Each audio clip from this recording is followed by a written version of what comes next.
जातियों के नाम पर, जातिवाद के नाम पर किसी कथावाचक का सिर की चोटी काटी गई। शायद उत्तर प्रदेश की घटना है। एक बात हम आज भिवंडी के इस मठ के, बागेश्वर सनातन मठ के मंच से घोषणा करके कह रहे।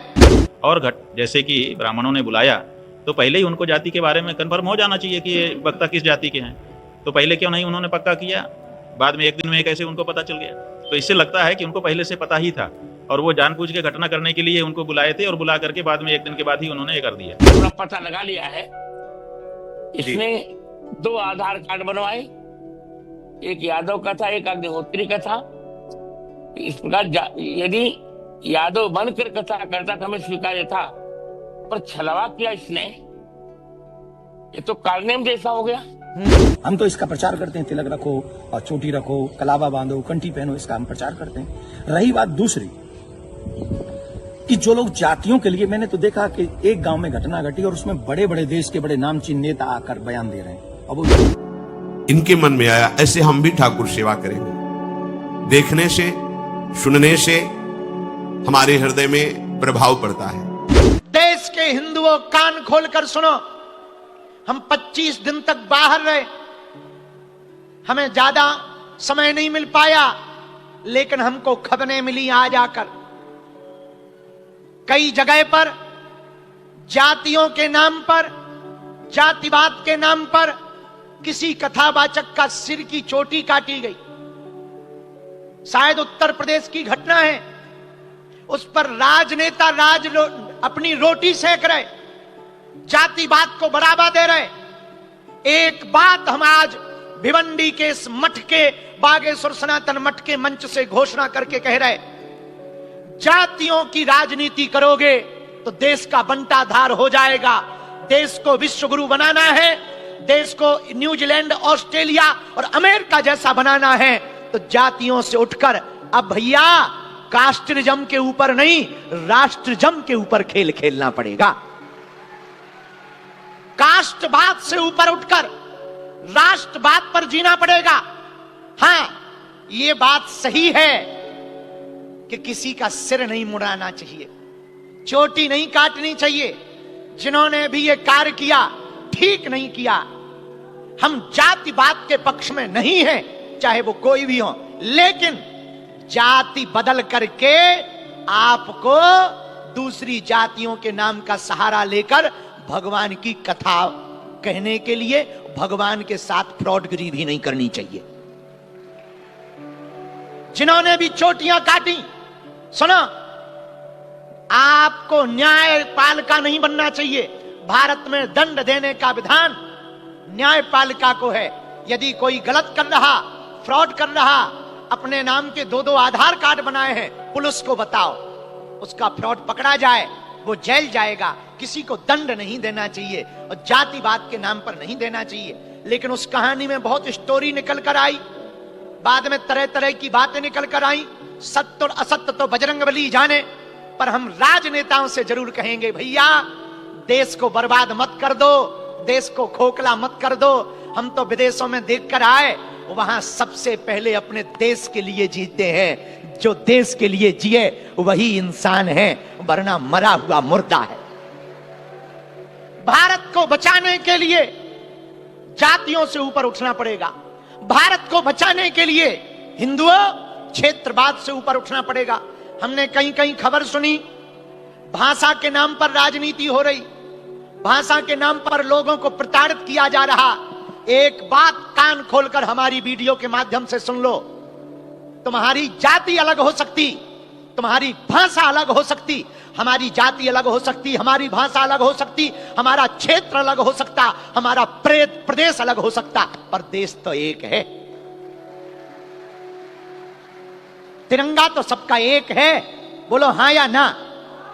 झंडा तो सबका एक है, बोलो हां या ना। तुम्हारा मजहब अलग हो सकता, तुम्हारा प्रदेश अलग हो सकता, तुम्हारी भाषा अलग हो सकती, तुम्हारी जाति अलग हो सकती, तुम्हारा विचार अलग हो सकता, पर भैया दिल तो पक्का हिंदुस्तानी सबका एक है। और जो हिंदू हिंदू का नहीं, वो हिंदू कहलाने के लायक नहीं। हमारी बात पर बवाल बनाने वाले तरह तरह के वीडियो बनाने वाले ठटरी के बरे हरो, सुन लो कान खोलकर। लोगों को शुगर होती है, वो शुगर टेस्ट कराते हैं। किसी का बीपी हाई होता है, वो बीपी टेस्ट कराते हैं। हिंदू होकर के तुम्हें हमसे दिक्कत हो, तुम डीएनए टेस्ट कराओ। पर हम तो अपना कार्य छोड़ेंगे नहीं। और महाराष्ट्र के हिंदुओं, तुम भी तैयारी कर लो, वरना वो दिन दूर नहीं जब तुम्हारी भी बहन बेटी के साथ अत्याचार होगा। तब तुम पछताओगे कि हमने गुरुजी के साथ कदम से कदम नहीं मिलाया, उसका परिणाम भोग रहे। पहलगांव जैसी घटना फिर दोहराई जाएगी, वरना कन्हैयालाल दर्जी जैसी हत्या फिर की जाएगी, रामचरितमानस वरना फिर जलाई जाएगी, जातियों के नाम पर राजनीति फिर की जाएगी। हिंदुओं, यदि तुम देश को बचाना चाहते हो तो भारत को हिंदू राष्ट्र बना लो। और ऐसा लगता है कि जानबूझ करके कारित की गई है, ये हुई घटना नहीं है। ऐसा लगता है कि जानबूझ करके की गई है, इसका कोई राजनीतिक निहितार्थ है, क्योंकि घटना हो जाने में भी दिखाई दे रहा है वो। और जैसे कि ब्राह्मणों ने बुलाया तो पहले ही उनको जाति के बारे में कन्फर्म हो जाना चाहिए कि ये वक्ता किस जाति के हैं। तो पहले क्यों नहीं उन्होंने पक्का किया, बाद में एक दिन में कैसे उनको पता चल गया। तो इससे लगता है कि उनको पहले से पता ही था और वो जानबूझ के घटना करने के लिए उनको बुलाए थे, और बुला करके बाद में एक दिन के बाद ही उन्होंने ये कर दिया, ऐसा हमको अनुमान होता है। और दूसरे, वो घटना हो जाने के बाद जिस तरह से इसमें राजनीति हो रही है, उससे भी हमको लग रहा है कि ये कहीं ना कहीं से पहले से इसमें सोचा समझा मामला है। अब ये है कि ये राजनीति वाले तो अपनी राजनीति घटना से चमका लेंगे, लेकिन सनातन धर्म में तो थोड़ी देर के लिए विभेद दिखाई देने लग जाएगा। ये हमारे सनातन धर्म की क्षति है, और इसीलिए हम बार बार कहते हैं कि धर्म के मामले में राजनेता ना आए, धर्म के मामले में राजनेता ना आए, लेकिन ये आ ही जाते हैं। महाराज जी, व्यासपीठ से या मंच से कथा कहने का असली अधिकृत कौन है? क्या कोई एक विशेष जाति का, कि या सभी वर्ग के लोग कह सकते हैं? देखिए, भगवान की कथा जो है ना, वो कागभूषुंडी ने कही है। आप मनुष्य की छोड़ दीजिए, ब्राह्मण क्षत्रिय वैश्य शूद्र की छोड़ दीजिए, पक्षियों ने कही है। और पक्षियों में भी कौवे ने कही है, ठीक है। कागभूषुंडी काक योनि में थे और उनको सुनने के लिए भगवान शिव आए थे। वो कौन सा पक्षी बन के आए थे? हंस बन के आए थे। तो हंस बन करके वो नीचे बैठे थे, सुन रहे थे। कौवा बन करके राम की कथा कागभूषुंडी जी कह रहे थे ऊपर बैठ के। रामचरितमानस में पूरा वर्णन है, पढ़ लीजिए, ठीक है। तो राम कथा का ऐसा महात्म्य है। नाली में भी अगर सोना गिरा हो तो आप क्या करेंगे? नाली में है इसलिए छोड़ देंगे? अभी हम फेंक कर देख लें, आप कहीं पर भी देख लीजिए, रास्ते चलते कोई भी उठा लेगा। क्यों? क्योंकि वो सोने के महत्व को समझता है। वो समझता है कि नाली से क्या लेना देना है, हमको सोने से मतलब है, हमको राम कथा से मतलब है। तो जो राम कथा का सच्चा प्रेमी होता है वो राम जी की कथा में आनंदित होता है। लेकिन इसी के साथ साथ कुछ हमारे यहाँ दो और कारण हैं, उनको समझने की आवश्यकता है। एक, हमारे यहाँ जो कथाएं होती हैं वो केवल राम जी के प्रेम में नहीं होती हैं। राम कथा में हमारी आकांक्षा होती है, अपनी किसी इच्छा की पूर्ति के लिए हम मान्यता करते हैं कि ये हमारी इच्छा पूरी हो जाए तो हम ये करेंगे, अथवा हम ये कर रहे हैं इसके फलस्वरूप हमको वो फल मिल जाए, माने सकाम अनुष्ठान होता है। तो जो सकाम अनुष्ठान होते हैं उनमें बड़े नियम होते हैं और उन नियमों का हमको पालन करना होता है। तो अब ये कथा भगवत प्रेम में हो रही थी कि सकाम अनुष्ठान के रूप में हो रही थी, पहले तो ये निर्णय करना पड़ेगा। अगर ये भगवत प्रेम में हो रही है तो कोई बात नहीं है, कहीं कोई कहे सब हम सुनेंगे। लेकिन अगर ये सकाम अनुष्ठान के रूप में हो रही थी तो फिर इसमें शास्त्र के नियम आ जाएंगे, और शास्त्र के नियमों में जो सकाम अनुष्ठान किसी के लिए किया जाना है उसको ब्राह्मण ही करता है, तो वहां पर फिर ब्राह्मण अनिवार्य हो जाएगा। इसलिए ये एकदम से नहीं कहा जा सकता है कि ब्राह्मण ही करेगा कि नहीं करेगा। इसके पीछे श्रोता कौन है। अगर हमारे ही कुल के श्रोता हैं तो हम अपने कुल के प्रमुख हैं, सब हमारे नीचे बैठ के सुन सकते हैं तो हम सुना देंगे। लेकिन अगर सभी कुलों के लोगों को बुलाना है तो सार्वजनिक कथा है, इसमें कोई भी आएगा, तो ब्राह्मण भी आएगा, क्षत्रिय भी आएगा, वैश्य भी आएगा, शूद्र भी आएगा। तो उसी के अनुसार उसको हिचक नहीं होनी चाहिए ना कि ऊपर कौन बैठा है मैं उसके नीचे कैसे बैठूं। तो अगर ऐसी कोई हिचक होगी तो लोग नहीं आ पाएंगे। इसलिए ऐसे व्यक्ति को बैठाया जाता है जिसके लिए सबके मन में सामान्य रूप से धारणा हो। तो ब्राह्मण हमारे यहाँ सदा सबके लिए पूजनीय माना जाता है, परंपरा है, शास्त्र भी ऐसा ही कहते हैं। तो इसलिए ब्राह्मण को बैठा करके कथा कही जाती है। तो सकाम पूरा पता लगा लिया है। इसने 2 आधार कार्ड बनवाए, एक यादव का था, एक अग्निहोत्री का था। इस प्रकार यदि यादव बनकर कथा करता था हमें स्वीकार्य था, पर छलवा किया इसने, ये तो कारनेम जैसा हो गया। मुन हो यह निश्चर घोरा, उचित नहीं हुआ ये। ये भारतीय संस्कृति के साथ खिलवाड़ था। यदि इतना भय था तो इसको कथा ही नहीं करनी चाहिए जी यदि कथा करनी थी तो यादव का कर कथा करता। जी भगवान कृष्ण भी यादव हैं। हम लोग हिंदुत्व पर विश्वास करते हैं, जाति पर नहीं। तो ये बहुत अनुचित हुआ, उसने बहुत अनुचित किया। ये केवल हिंदुओं से कथा पैसा ऐसने की उसकी चाल थी, इसलिए इसकी अभद्रता के कारण जो कुछ हुआ महिलाओं से भी इसने छेड़खानी की। क्या कथा बच्चा का स्वरूप है तो महिलाओं से छेड़खानी करे? जिसके जीवन में चरित्र नहीं, क्या कथा कहेगा? जी ये तो केवल पैसा कमाने का नाटक था उसका। वही यही चीज निकल कर सामने आ रही है। क्या पैसों के लिए लोगों ने साधु बनने का धंधा बना लिया है जगत गुरु जी? निश्चित। इस पर मुझे मानस की एक पंक्ति याद आ रही है। लख सुबेश जग बंचक जेऊ, बेश प्रताप पूजिय तेऊ, उघरहि अंत न होय निबाहु, काल नेम जिम रावण राहु। आजकल यही हो रहा है। गिरवे वस्त्र का अपमान, खुल्लम खुल्ला अपमान हो रहा है। गिरवा वस्त्र पहनकर बाहर से कुछ भीतर से कुछ। जी मुख में राम बगल में छुरी। मुख में राम बगल में छुरी आप कह रहे हैं, लेकिन इस वक्त समाजवादी पार्टी और आरजेडी इसको लेकर राजनीति कर रहे हैं। क्या आपको भी ऐसा ही लगता है? यही मैं भी कह रहा हूं। यादव बनकर कथा करता तो हम सिर पर सिर माथे ले लेते। इसने यादव बनकर कथा नहीं की, छलावा किया। और सबसे बड़ा जघन्य पाप किया तो वहां की महिलाओं के साथ इसने छेड़छाड़ की। इस पर तो तेजस्वी यादव और अखिलेश यादव कुछ नहीं कर रहे। जिसके जीवन में चरित्र ही ना हो, इस पर भी तो इनको तेजस्वी यादव और अखिलेश यादव कुछ कहना चाहिए। और हमारे यहाँ सबरी का सम्मान, रसखान का सम्मान। रसखान मुसलमान थे, मुसलमान बनकर मियां रसखान कहते थे। हमने वृंदावन वन को समाधि दी। सबरी माता भिलनी थी, भगवान राम ने उनके झूठे बेर खाए। तो हम तो यही कह रहे हैं, अपनी वास्तविकता के साथ कुछ करो। जी तो छेड़छाड़ करोगे, छिपाव करोगे, इसके लिए सनातन धर्म में कोई स्थान नहीं है। सनातन धर्म में कोई स्थान नहीं छेड़छाड़ और ऐसे अभद्र आचरण के लिए। क्या राजनीतिक स्वार्थ के लिए सब हो रहा है जगत गुरु जी? देखिए, आजकल नेता कोई है ही नहीं, न इनके पास मूल्य है, न नैतिकता है, तो वोट बैंक है।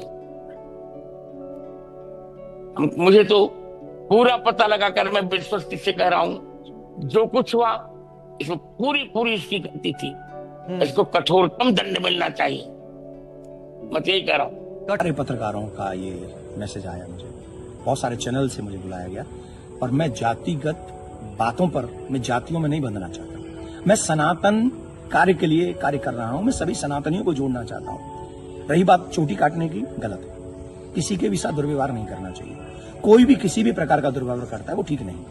हम तो इसका प्रचार करते हैं, तिलक रखो और चोटी रखो, कलावा बांधो, कंठी पहनो, इसका हम प्रचार करते हैं। रही बात दूसरी कि जो लोग जातियों के लिए, मैंने तो देखा कि एक गांव में घटना घटी और उसमें बड़े बड़े देश के बड़े नामचीन नेता आकर बयान दे रहे हैं, और वो जातियों के विरोध में बयान दे रहे हैं, और वो वही काम कर रहे हैं जो अंग्रेजों ने किया था।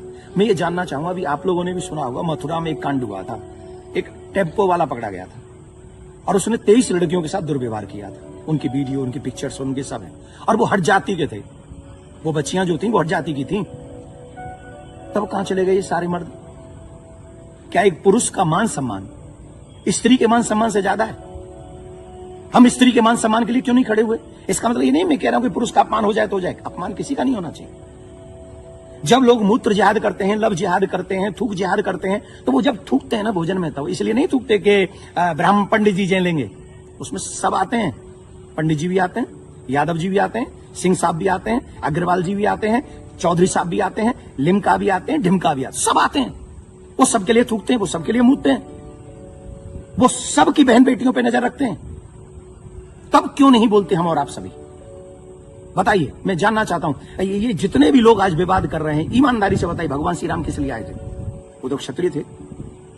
भगवान श्री कृष्ण किस लिए आए? वो तो यदुवंशी थे ना, किस लिए आए थे बताइए मुझे जरा, जवाब दीजिए। जो अपनी अपनी जातियों के जो नेता बने बैठे हैं, मैं जानना चाहता हूं आपसे, जितने भी अवतार तुम्हारे सनातन में जिन पुराणों के अनुसार हुए, जिन पुराणों के अनुसार तुम अपने आप को हिंदू लिखते हो, किसके लिए अवतार हुए थे? वो धर्म की स्थापना के लिए हुए थे, और धर्म की स्थापना करना ही हम सबका दायित्व है कि हम इस देश में धर्म की स्थापना करें, ना कि धर्म का खंडन करें। हम सबको चाहिए कि एक साथ रहकर अपने धर्म का सम्मान करें, अपने धर्म को बढ़ाएं, अपने देश को बचाएं। ये हम लोगों की ड्यूटी होनी चाहिए। और जितने भी यदुवंशी सुन रहे हैं ना, my dear listen to me, निश्चित तौर पे मेरा जन्म जो है ब्राह्मण कुल में हुआ है, लेकिन आपको एक और बात बता दूं, यदुवंशी मेरे हैं सब। पूछे कैसे? भगवान श्री कृष्ण का नामकरण जिन ऋषि ने किया था, गर्गः पुरोहितो राजन यदु नाम सुमहातप, मैं गर्गाचार्य जी का वंशज हूं। क्या मैं आपका बुरा चाहूंगा? क्या मैं जाटवों का बुरा चाहूंगा? मैं चौधरियों का बुरा चाहूंगा? मैं बनियाओं का बुरा चाहूंगा? किसी का बुरा नहीं चाहता।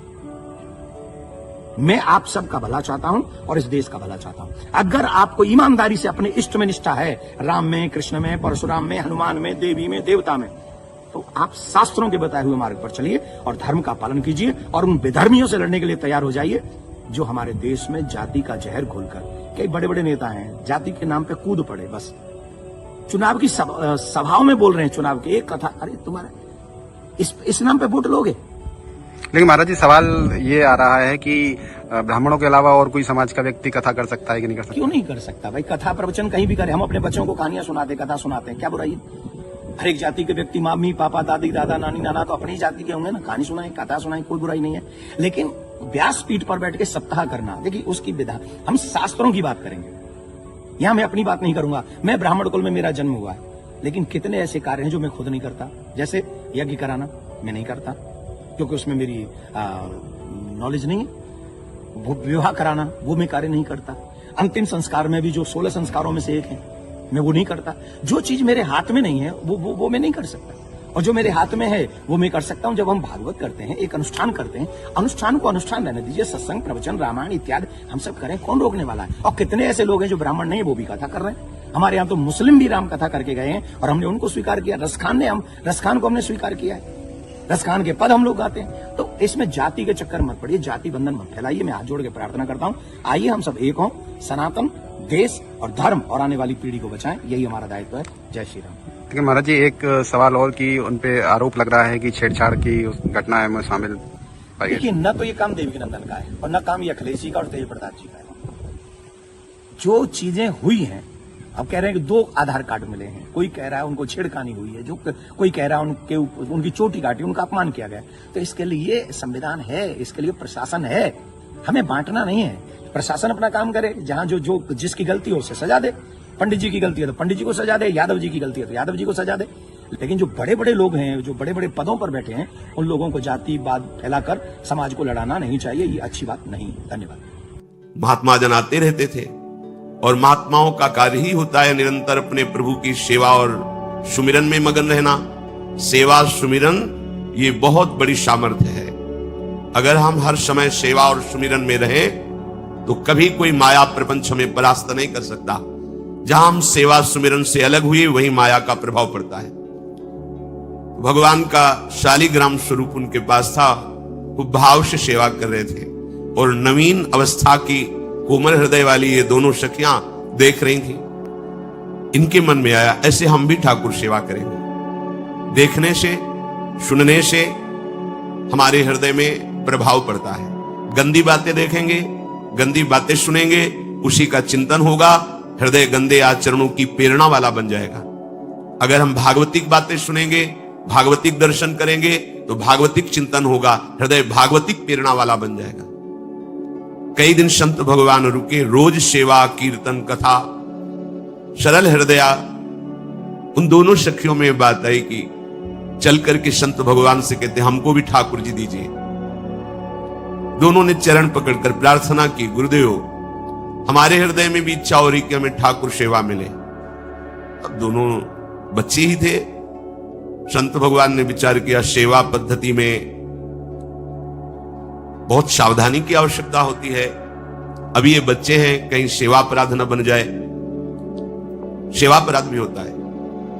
उपासना में चलने वाले उपासक को सेवापराध और उप सेवापराध 32, ये 64, इन पर सावधान रहना चाहिए। ये गलती नहीं होनी चाहिए। जैसे आप ठाकुर सेवक हैं, अपने घर में सेवा विराजमान किए हुए हैं, अब जैसे आपको ठाकुर जी के दर्शन के लिए जाना है, जहां तक ठाकुर जी के दर्शन करने के लिए जाना है, हो सके तो पादुका ना पहने, नंगे पैर दर्शन करने जाए।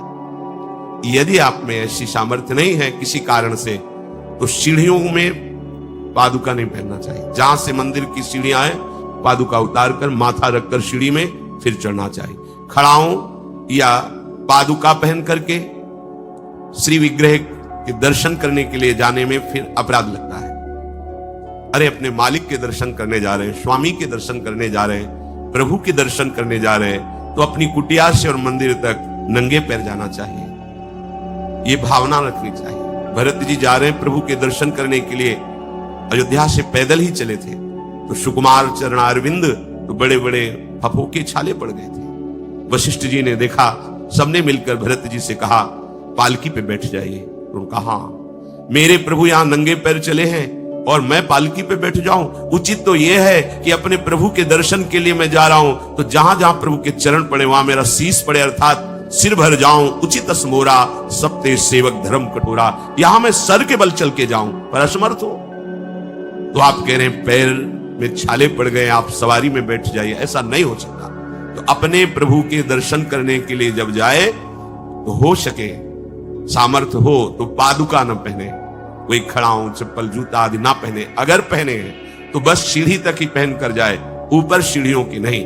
इतने सुकुमार मत बनो, ये आग में जलाया जाएगा शरीर, ये गाड़ दिया जाएगा शरीर, इससे ज्यादा प्यार ना करो। अब इतना दृढ़ विश्वास